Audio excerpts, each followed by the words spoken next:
Bienvenidos a nuestro segundo espacio en el cual leemos la pasión de nuestro Señor Jesucristo según San Mateo.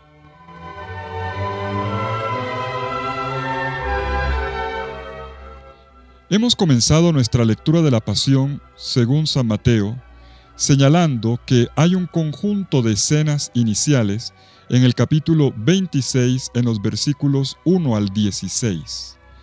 La primera escena introductoria inicial coloca en contraste la enseñanza de Jesús firme y clara sobre su pasión, el Hijo del Hombre será entregado para ser crucificado, con las palabras puestas en otro plato de la balanza de los adversarios de Jesús que hacen un complot en la casa del sumo sacerdote en secreto y tratan de poner la fecha de la captura de Jesús, pero de forma equivocada dicen no durante la Pascua, para que el pueblo no haga un tumulto. Y sin embargo, mientras las palabras de Jesús se cumplen, dentro de 2 días esto ocurrirá, los sumos sacerdotes que dicen que esto no ocurrirá dentro de 2 días se equivocan completamente.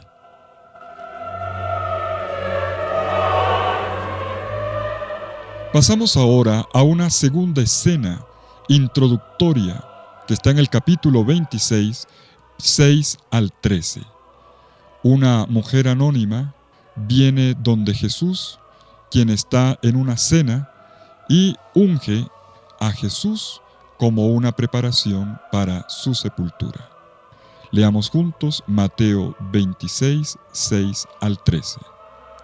Hallándose Jesús en Betania, en casa de Simón el leproso, se acercó a él una mujer que traía un frasco de alabastro con perfume muy caro y lo derramó sobre su cabeza mientras estaba a la mesa. Al ver esto, los discípulos se indignaron y dijeron: ¿para qué este despilfarro? Se podría haber vendido a buen precio y habérselo dado a los pobres. Mas Jesús, dándose cuenta, les dijo: ¿por qué molestáis a esta mujer? Pues una obra buena ha hecho conmigo, porque pobres tendréis siempre con vosotros, pero a mí no me tendréis siempre. Y al derramar ella este ungüento sobre mi cuerpo, en vista de mi sepultura lo ha hecho. Yo os aseguro, donde quiera que se proclame esta buena nueva en el mundo entero, se hablará también de lo que ésta ha hecho para memoria suya.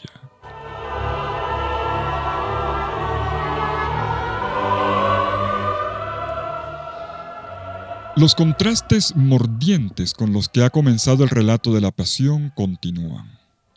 Mientras ahora la escena se desplaza a la aldea de Betania, un pueblito al oriente de Jerusalén, construido encima del Monte de los Olivos, pero al otro lado, un poco descendiendo hacia el oriente, hacia el desierto de Judá.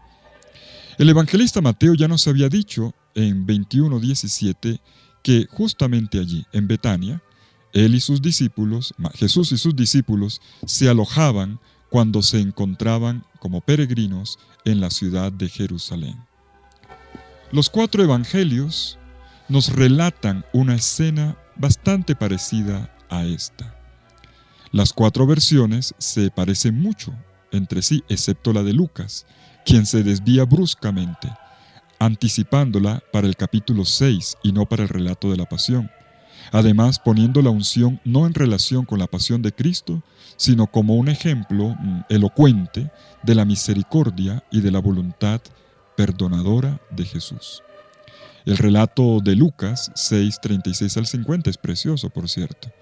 Allí una mujer, llamada una pecadora, unge los pies de Jesús con un gesto notable de ternura, lo cual suscita la protesta indignada del fariseo que lo ha invitado. Pero Lucas no nos dice que esto ocurra en Betania. Es más, el contexto nos hace pensar que ha sucedido más bien en Galilea. Los otros evangelistas, por su parte, colocan el lugar donde ocurre la unción en Betania, en Judea, y lo colocan en relación estrecha con la muerte inevitable de Jesús.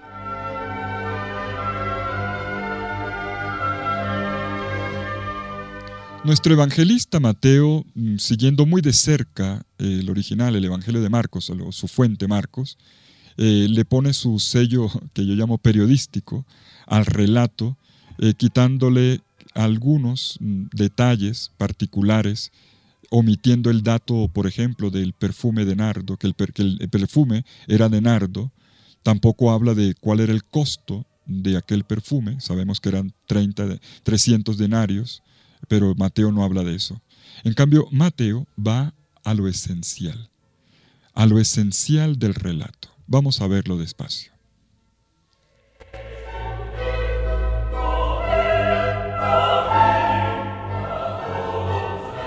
Mientras Jesús está en la casa de Simón el leproso, una mujer se le acerca con veneración.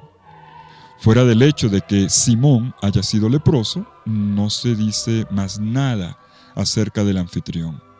Pero sí hay un dato que un lector atento del Evangelio de Mateo no puede dejar de lado: que el primer milagro de Jesús en este Evangelio de Mateo fue precisamente la curación de un leproso, como podemos constatarlo en Mateo 8, 1 al 4.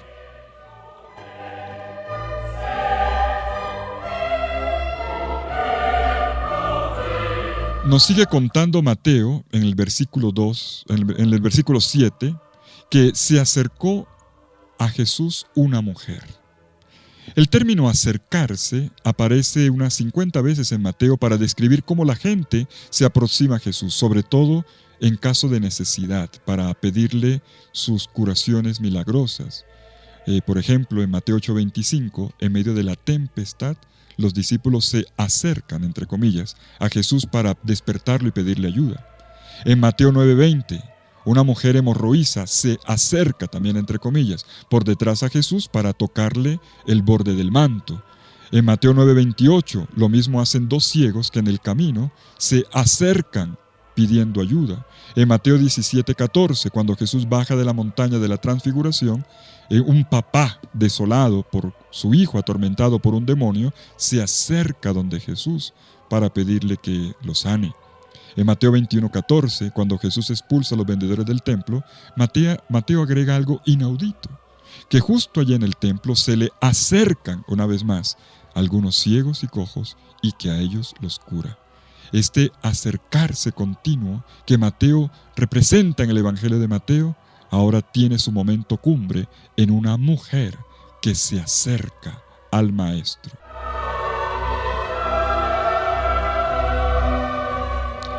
La mujer viene cargada con todo su amor, representado en este precioso perfume, pero también viene como una representante de todos aquellos buscadores, aquellos que han tratado de acercarse a Jesús, buscando en Él la salvación. Dice el versículo 7, se acercó a Él una mujer que traía un frasco de alabastro con perfume muy caro y lo derramó sobre su cabeza mientras estaba a la mesa.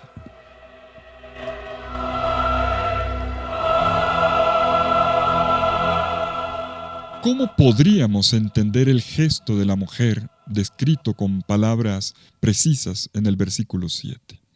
Valga aquí hacer una conexión. Este gesto confirma lo que el Maestro acaba de predecirle a sus discípulos en la escena anterior, ya que la unción tiene el significado de una preparación para la sepultura.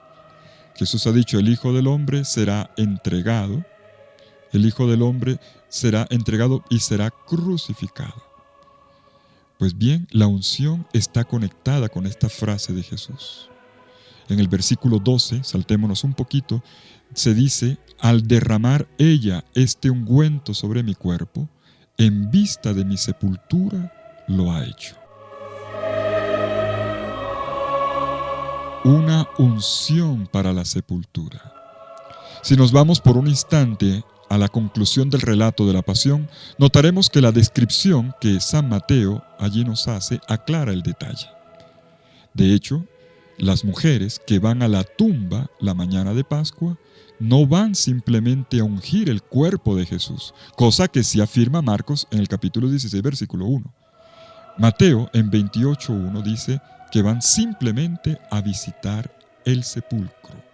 no se mencionan los ungüentos, no se menciona en Mateo la unción. ¿Por qué? Porque Jesús ya había sido ungido.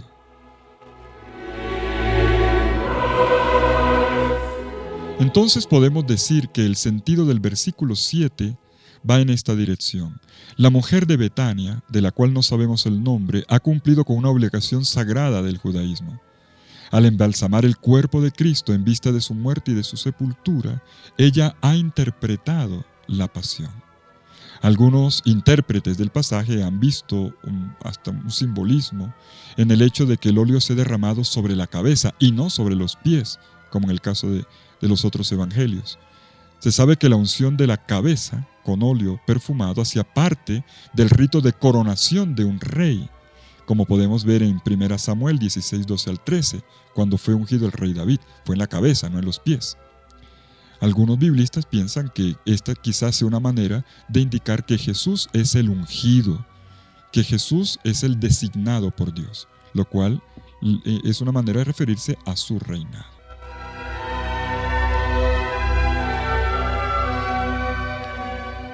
Nuestro relato, a partir del versículo 8, enfoca la indignación de los discípulos por el acto realizado por la mujer. Ellos no captan lo que la mujer ha realizado y lanzan su propia interpretación. En el Evangelio de Marcos se decía algunos de los presentes, una forma genérica de referirse a los que están en el banquete. En cambio, Mateo dice claramente, al ver esto, los discípulos. Los que se indignan son claramente los discípulos. Leamos los versículos 8 y 9. Al ver esto, los discípulos se indignaron y dijeron, ¿para qué este despilfarro? Se podría haber vendido a buen precio y habérselo dado a los pobres. Miren, generalmente Mateo atenúa los comentarios negativos que en Marcos aparecen con frecuencia sobre los discípulos de Jesús. Pero en esta ocasión, Mateo no elimina el escándalo, no elimina la impresión negativa que nos quedan de los discípulos, los cuales quedan muy mal parados en la escena. Los discípulos lamentan hipócritamente el hecho de que el ungüento se hubiera podido vender más bien a buen precio y habérselo dado a los pobres.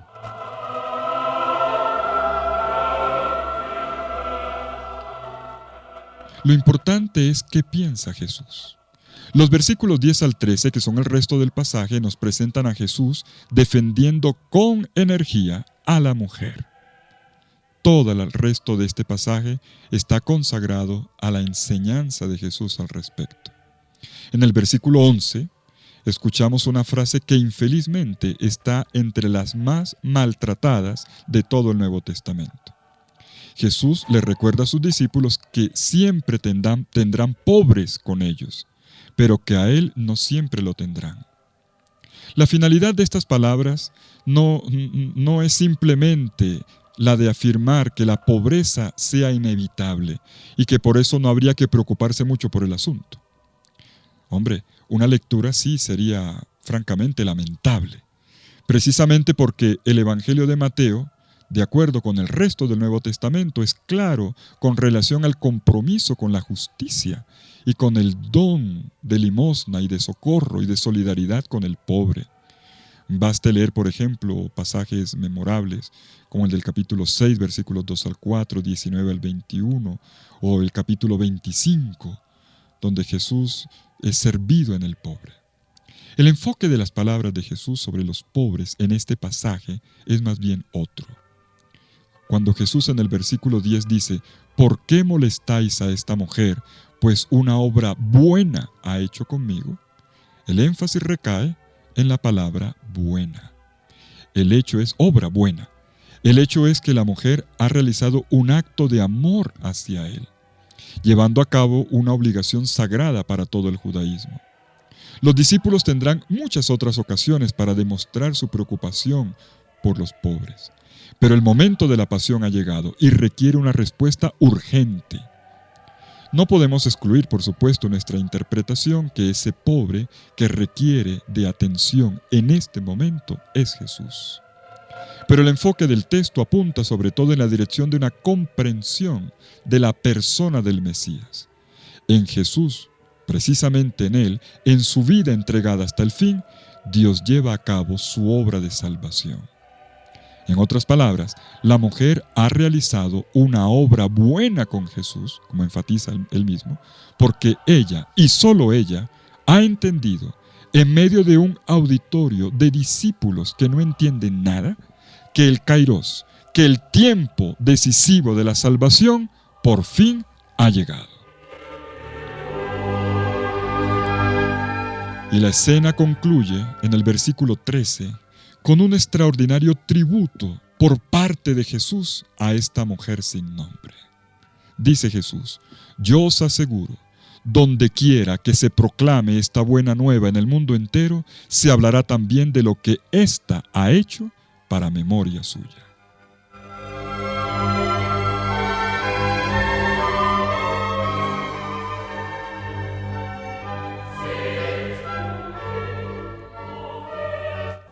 La esencia del Evangelio aparece resumida con la palabra evangelio en este versículo 13 y consiste en el compromiso de Jesús de dar su vida.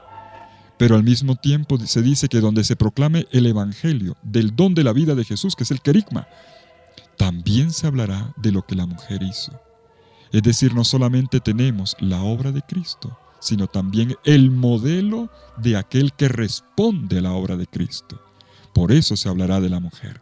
Junto con el Evangelio siempre se contará el testimonio del creyente, el amor sensible y reverente de una mujer que comprendió hondamente la realidad de la cruz. Su acto de discípula, que se puso al servicio de la unción mesiánica de Jesús, dejando en claro el sentido salvífico de esta muerte, se convierte en parte integrante de esta historia de salvación. La pasión salvadora de Jesús es valiosa en sí misma, pero requiere de personas que, como esta mujer de Betania, sepan comprender y apreciar este valor. Así esto les cueste una incomprensión, incluso de personas que rodean a Cristo y que se hacen llamar sus discípulos. Qué bellas siguen resonando las palabras de Jesús en la segunda escena de apertura de la Pasión según San Mateo, esta buena nueva que está acompañada del testimonio de una mujer comprometida.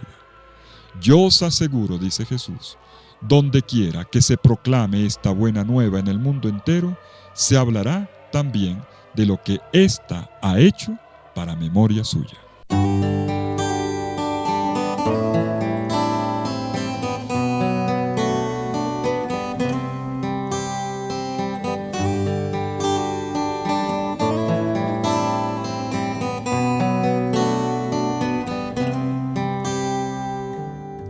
Me tocaste, Jesús, y cerré mi puerta, y me hablaste, Jesús, con el pan y el vino, y así, con tu sombra detrás, que todo alumbró, tu rostro sereno, como un trozo de ayer, yo te esperé en mi puerta, como un montón de papel que jamás se pudo leer, y casi sin mirar me alejé, Jesús, sentí tu llamado, me sonrió dulce y me miró fijo. Yo soy tu amigo, me dijo. Le sonreí luego y lo sentí cerca. Tienes un nuevo amigo.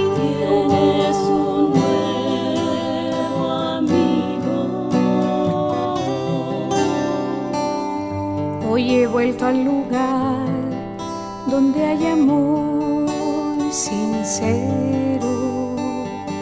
No me quiero alejar, por favor, escucha, Jesús. Donde hay vida tú estás, quiero ser de ti, tu hermano, tu amigo.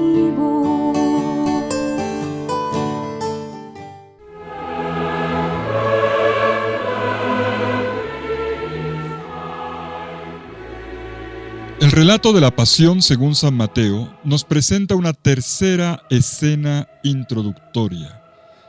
Después del relato de la unción de la mujer de Betania, el tercer episodio tiene que ver con uno de los 12, llamado Judas. Detengámonos en Mateo 26, 14 a 16. Entonces uno de los 12, llamado Judas Iscariote, fue donde los sumos sacerdotes y les dijo: ¿Qué queréis darme y os lo entregaré? Ellos le asignaron 30 monedas de plata. Y desde ese momento andaba buscando una oportunidad para entregarle.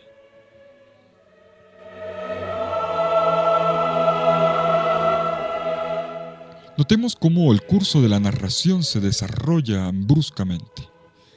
En el mismo momento en el que la mujer unge con amor el cuerpo de Jesús para la sepultura, Judas Iscariote va donde los sumos sacerdotes para contratar la traición de Jesús.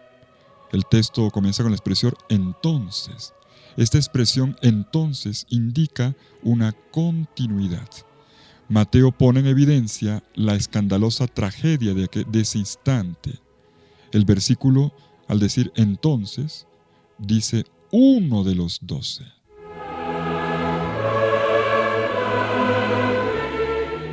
Se trata de un miembro de la comunidad. Y Mateo parece tener un interés especial por la figura de Judas. Cada vez que el discípulo, Judas, aparece en el relato de la Pasión, Mateo amplía de modo significativo lo que encontramos en el Evangelio de Marcos. Por ejemplo, Mateo añade la trágica descripción de la muerte de Judas. Judas representa el lado oscuro del discipulado, el traidor potencial en el cual puede transformarse todo creyente que se encuentre ante un momento crítico.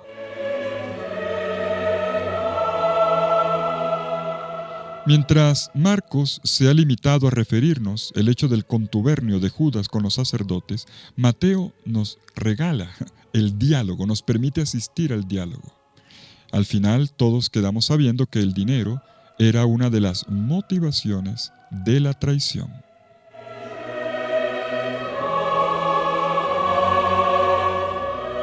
El Evangelio de Mateo había denunciado desde el principio, desde la primera gran lección sobre el discipulado, denunció con toda claridad el poder corruptor del dinero. Jesús le había advertido a sus discípulos que no acumularan tesoros en la tierra, sino que atesoraran para el cielo, en Mateo 16, 19, 21, en pleno corazón del Sermón de la Montaña. Y en un pasaje particularmente duro para Judas, Jesús observa que no se puede servir a dos señores. Mateo 6, 24, porque honrará a uno y despreciará al otro, o viceversa. Cuando el dinero se convierte en un Dios, entonces se nos muere el señorío de Cristo sobre nuestras vidas.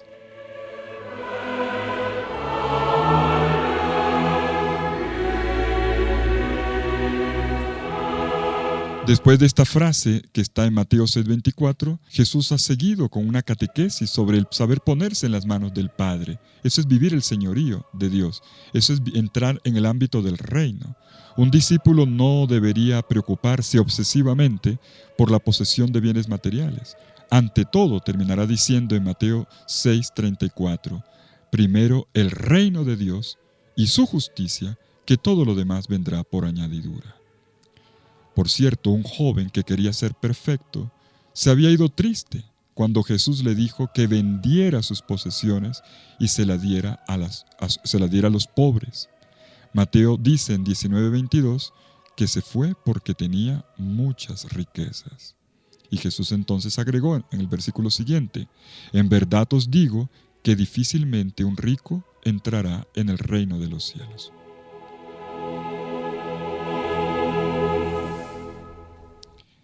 Mateo deja entender entonces que la avidez, la codicia de Judas por el dinero, es lo que lo lleva a abandonar el único tesoro por el cual valía la pena dar la vida.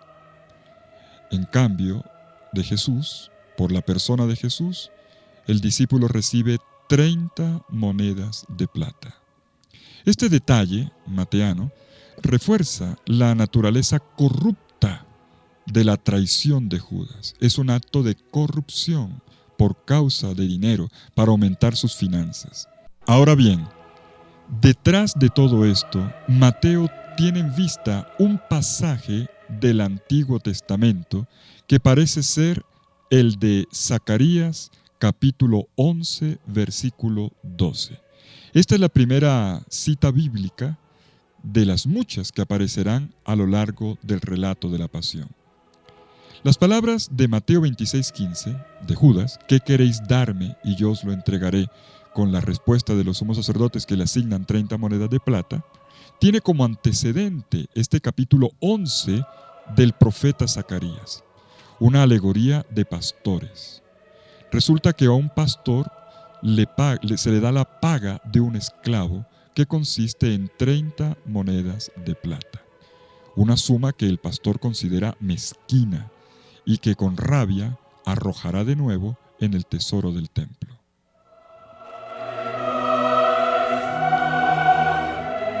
Fíjense que el detalle de la paga, así como el de arrojar luego con rabia en el tesoro del templo, son aspectos que encontramos también en el relato de Mateo.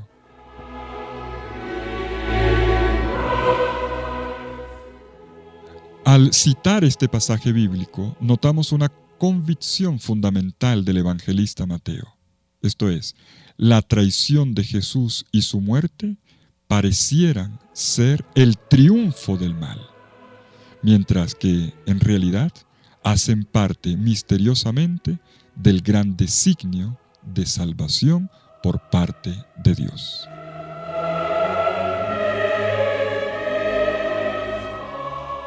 De esta manera, el pacto entre Judas y los sumos sacerdotes pone en movimiento el plan que llevará a la captura y luego a la muerte de Jesús. Mateo subraya este instante decisivo con una frase que aparece con frecuencia para retomar algunos puntos claves del Evangelio. Dice en el versículo 16: y desde este momento. Si ustedes se han fijado, en el Evangelio de Mateo, cuando Jesús comenzó su ministerio, en 4:17 se dice: desde este momento Jesús comenzó a predicar. Lo mismo cuando comenzó la subida hacia Jerusalén, en 16:21 se dice: y desde este momento. Pues bien, esa frasecita, desde este momento, está puesta aquí intencionalmente. En el momento en que Judas y los sacerdotes han sellado un pacto que pone en camino los eventos de la pasión de forma irreversible, este momento es subrayado. Desde este momento acaba de comenzar la parte final del relato del Evangelio. Judas continúa la ruta de su traición. Después de haber dejado a los sacerdotes, anota Mateo, buscaba la oportunidad para entregarle.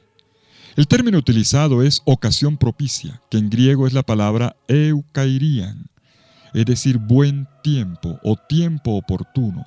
La raíz es la palabra kairos. El kairos es la intervención salvífica de Dios. Es curioso, se trata de una ironía. Mientras Judas busca el momento oportuno para consumar el contrato que acaba de firmar, en realidad lo que va a ocurrir es, en un tiempo preciso, cuando este mal se arroje sobre Jesús, Dios comenzará a salvar de forma definitiva a la humanidad. Digámoslo de otra manera, mientras Jesús y Judas buscan el mismo kairos, la entrega del Hijo del Hombre en manos de los pecadores, en realidad la motivación es distinta. Judas lo hace para embolsillarse 30 monedas de plata. En cambio, Jesús lo hace para dar la vida por la salvación por muchos. Una vez más, los acontecimientos aparentemente arbitrarios de la pasión se recogen bajo el misterio de la voluntad de Dios.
Mientras la fiesta de la Pascua se acerca, Jesús con majestuosa autoridad anuncia que el tiempo está cerca y le ordena a los discípulos que se preparen para la Pascua. Luego llega el momento solemne del banquete, que está inserto en medio de un doloroso contexto de predicciones, de traiciones, de deserciones y de negaciones. Después de la cena, Jesús predice el abandono de parte de los discípulos y las negaciones de Pedro. Tenemos entonces ahora, en Mateo 26, del 17 al 35, un conjunto de 4 escenas que tienen como hilo conductor la Pascua. Esta Pascua que será la gran clave interpretativa de la muerte de Jesús. Nos da una poderosa interpretación teológica de la muerte de Jesús. 4 pequeñas escenas se agrupan en torno al hilo pascual. En el capítulo 26, versículos 17 al 19, los preparativos de la Pascua. En los versículos 20 al 25, el anuncio de la traición. En los versículos 26 al 29, la institución de la Eucaristía. Y en los versículos 30 a 35, el anuncio del escándalo, de la deserción de los discípulos y de las negaciones de Pedro.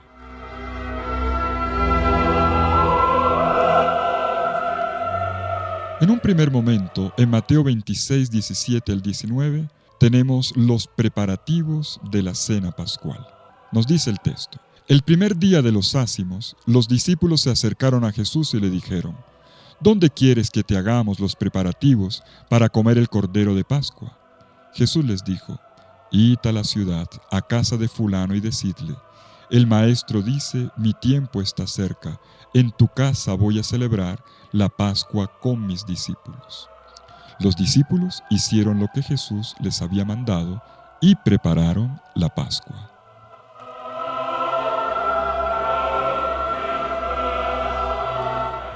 Esta pequeña escena inicial prepara la atmósfera de todo lo que sigue. Estamos ya en las vísperas de la Pascua, el primer día de los ácimos, como dice el texto. Así se llamaba la solemnidad que coincidía con la Pascua. Ambientemos rápidamente lo que ocurre la víspera, el día de la preparación de la gran fiesta pascual hebrea. El jueves, todas las familias hebreas sacaban de la cocina y botaban los panes que tenían levadura para celebrar de forma conveniente la Pascua, con pan ácimo, o sea, sin levadura, lo más parecido a una galleta. Esto es lo que está mandado en el libro del Éxodo, capítulo 12, versículos 14 al 20.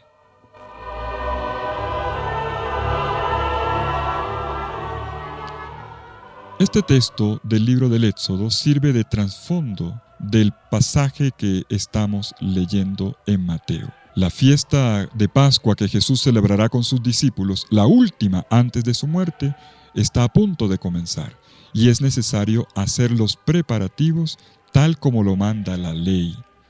La verdadera fiesta comenzaría solamente al atardecer de este mismo día jueves. Mateo deja de lado muchos detalles para concentrarse en las palabras decididas de Jesús y en la obediencia pronta, inmediata de los discípulos. Cuando los discípulos le preguntan dónde pueden preparar el banquete de Pascua, el cual tenía que ocurrir dentro de la ciudad de Jerusalén o lo más cerca posible, no nos extrañe que Jesús diga, entonces vayan a la ciudad. Dice el texto, id a la ciudad, a casa de fulano y decidle.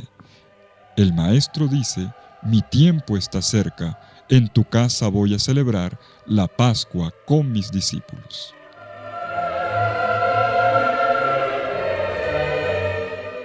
La obediencia es inmediata y escrupulosa en los detalles de la acción. Dice el versículo 19, los discípulos hicieron lo que Jesús les había mandado y prepararon la Pascua. Notamos aquí un fuerte sentido de autoridad, muy parecida a la de la escena anterior, la de la entrada triunfal de Jesús en Jerusalén en el templo. En contraste, la versión que nos da Marcos de esta misma escena parece apuntar a la ilustración del conocimiento profético de Jesús. La descripción detallada que Jesús le hace a sus discípulos del hombre que va cargando un recipiente de agua es perfectamente exacta, según Marcos. Pero Mateo se ahorra todos estos detalles y centra más bien la atención nuestra en el sentido del acontecimiento, que está en el versículo 18. El maestro dice, mi tiempo está cerca, en tu casa voy a celebrar la Pascua con mis discípulos. La frase mi tiempo está cerca solo la encontramos en Mateo y nos da un aspecto importante de su comprensión de la pasión de Cristo. La palabra que aparece aquí de nuevo es kairos, un término que en el Evangelio puede tener un sentido neutro para referirse a una fecha o una cita, como por ejemplo en el capítulo 11, versículo 25, pero también, como ocurre en la mayor parte de los casos, tiene un significado particular de salvación. En el Evangelio kairos se puede referir al juicio final, al día del Señor, particularmente al día de la salvación, cuando Dios mandará lejos todo el mal del mundo.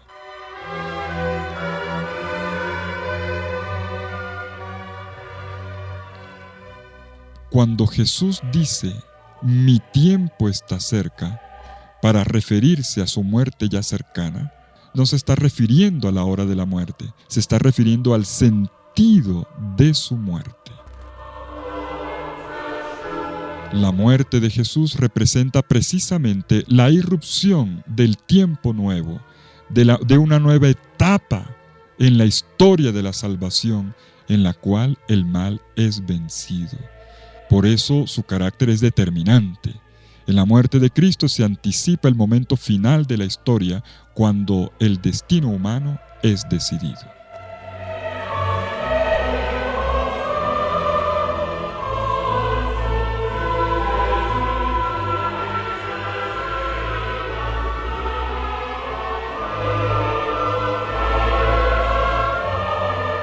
Y en cuanto este terrible momento se aproxima para Jesús, Él decide celebrar la última Pascua con sus discípulos. Una Pascua que coincide con la comida hebrea. En la declaración de Jesús notamos lo decidido que está.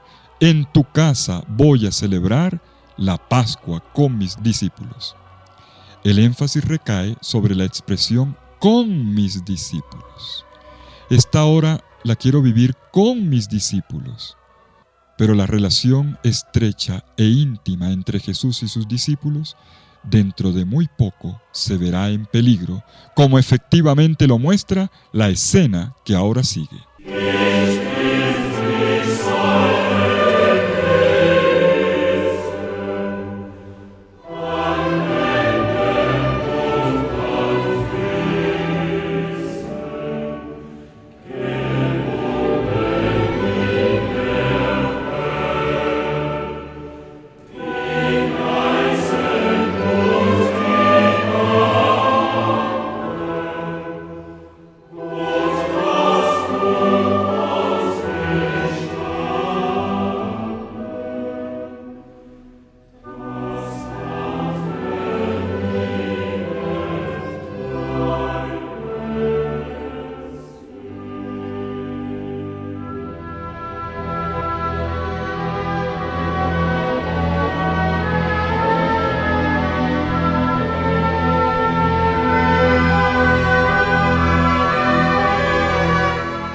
Leamos Mateo capítulo 26, versículos 20 a 25. Al atardecer se puso a la mesa con los 12, y mientras comían dijo: Yo os aseguro que uno de vosotros me entregará. Muy entristecidos se pusieron a decirle uno por uno: ¿Acaso soy yo, Señor? Él respondió: El que ha mojado conmigo la mano en el plato, ese me entregará. El Hijo del Hombre se va como está escrito de él, pero ay de aquel por quien el Hijo del Hombre es entregado. Más le valdría a ese hombre no haber nacido. Entonces preguntó Judas, el que iba a entregarle: ¿Soy yo acaso, Rabí? Dícele: Sí, tú lo has dicho. Apenas se ocultó el sol, comenzó la fiesta de la Pascua. Jesús y sus 12 discípulos entraron en la ciudad para comer la cena pascual, tal como el Maestro lo había decidido. Y es aquí donde el relato de la pasión según San Mateo enseguida nos pone una nota aguda y picante en el rito. Mientras estaban comiendo, Jesús arroja en medio de la mesa una predicción: Yo os aseguro que uno de vosotros me entregará.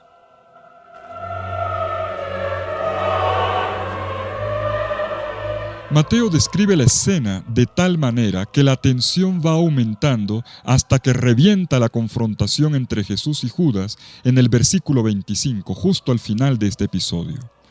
Cuando los discípulos escuchan la profecía escalofriante de Jesús, se sienten golpeados por el miedo y comienzan a preguntar conmovidos: ¿Acaso soy yo, Señor?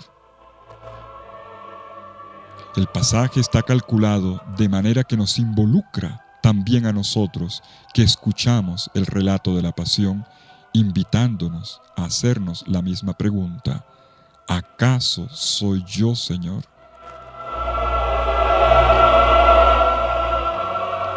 El evangelista Mateo agrega aquí el título Señor, que en Marcos no aparece.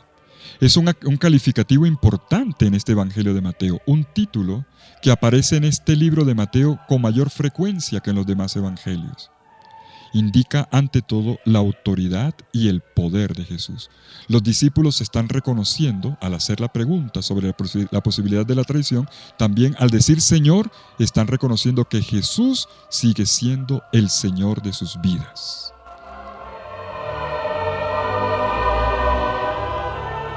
Pues bien, este título, esta confesión de fe, Señor, que pone en evidencia la fe de los discípulos, aparece en evidente contraste con las palabras que Judas pronuncia en el versículo 25.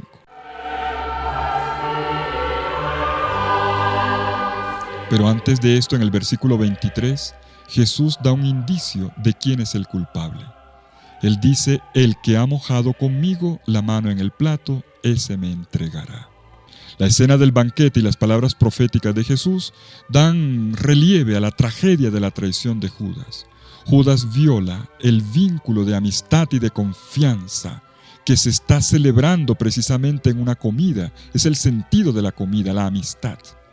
El peor pecado para un cristiano, una culpa sobre la cual Jesús dice: ay de aquel por quien el Hijo del Hombre es entregado, más le valdría a ese hombre no haber nacido.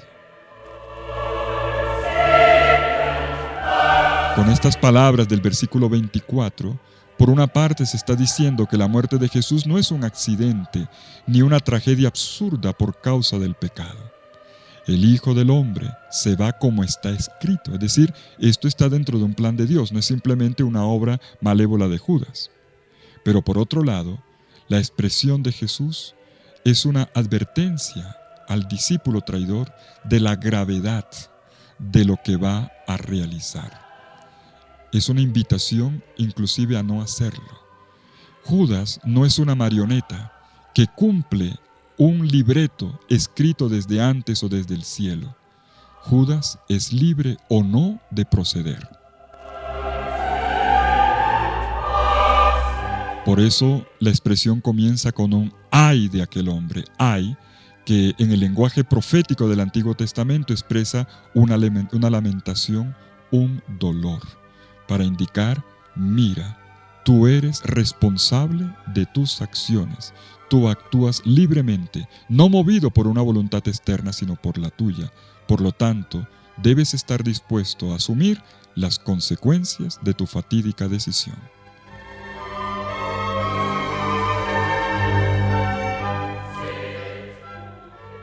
Judas puede escoger entre Jesús como su Señor y el dinero como su Señor, que es lo que Mateo nos había dicho poco antes. Esto nos ayuda a entender el versículo 25. Judas no pregunta: ¿soy yo acaso Señor?, sino: ¿soy yo acaso Rabí? Resulta que en el Evangelio de Mateo, los únicos que llaman a Jesús Rabí son los enemigos. En el Evangelio de Mateo, cuando a Jesús se le quiere llamar maestro, se le dice didáscalos o eventualmente epistates. Los discípulos nunca le dicen a Jesús Rabí, porque así lo llaman los enemigos. Una frase irónica, como cuando un marido le dice a la mujer que tanto ha querido, un día de pelea ya no le dice el nombre, sino le dice señora, ¿no? Doña. Solo los enemigos o las personas cuando están bravas con Jesús le llaman Rabí. Y ahora Judas no llama a Jesús Señor, sencillamente porque ya no es su Señor. Él ha escogido un nuevo Señor, que es el dinero. Judas habla de la misma manera que los enemigos, como una persona que no capta la verdadera identidad de su maestro. Y esta ceguera no es solo la consecuencia de la codicia, sino también de una fe que acaba de ser pisoteada. Jesús le responde: tú lo has dicho. Es decir, confirma sus palabras. No es que Jesús le diga tú eres, sino eres tú quien ha dicho que eres el traidor.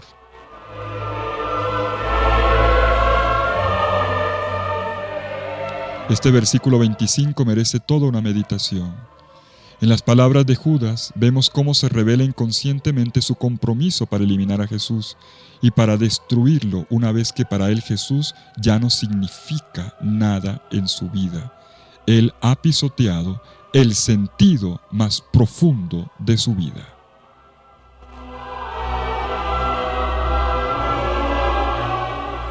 Repasemos los pasajes que hemos leído en este segundo encuentro y dejemos que esta oración titulada El Señor de la Historia nos ayude a pasar de la lectura y la meditación a la oración.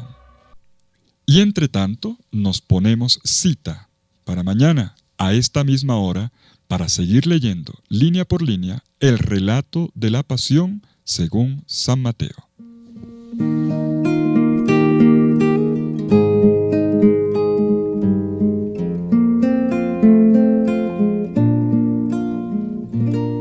Nuestra historia es posible traducirla en la huella sangrante de tus pasos, en tu rostro, Señor, en tus heridas, en un tronco, en las espinas, entre esclavos. Porque en cada palabra que dijiste y entre cada gesto que entregaste y entre cada silencio que guardabas, iba, Señor, cantándonos la vida. Y es por ello posible lo imposible, es posible esperar lo inesperado, es posible creer en lo increíble, es posible morir resucitando. Y te esperan así los postergados, y te esperan los pobres y sencillos, y te esperan también los olvidados, y te esperan a lo largo de los siglos. Porque vienen tus manos luminosas, porque vienes, Jesús, resucitando, porque vienes triunfando de las sombras, porque todo en ti se ha iluminado. Y es por ello posible lo imposible, es posible esperar lo inesperado, es posible creer en lo increíble, es posible morir resucitando. Porque viene contigo la justicia, la libertad de todos los cautivos, y en ti tienen la paz los perseguidos, y tu luz y tu amor los humillados. Y es por ello posible lo imposible, es posible esperar lo inesperado, es posible creer en lo increíble, es posible morir resucitando.